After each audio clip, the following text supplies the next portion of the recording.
How to turn off auto enhance on iPhone photos in 2025. If you're tired of your iPhone photos always looking a bit too polished and want more control over your camera, this quick tutorial will show you how to turn off the auto enhance features on your iPhone. First, open the Settings app on your iPhone. Scroll down and head towards the Option apps. From the list of apps, tap on Photos. In this section, find the View Full HDR option and toggle it off to stop your iPhone from automatically enhancing your photos. Next, go to the camera settings and tap on Photographic Styles.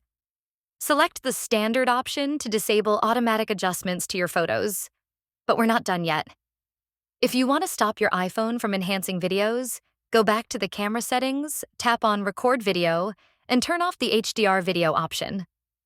After these simple changes, your iPhone will no longer automatically enhance your photos and videos. You'll have complete control over your images. If you found this helpful, don't forget to hit the thumbs up button and subscribe for more tech tips like this.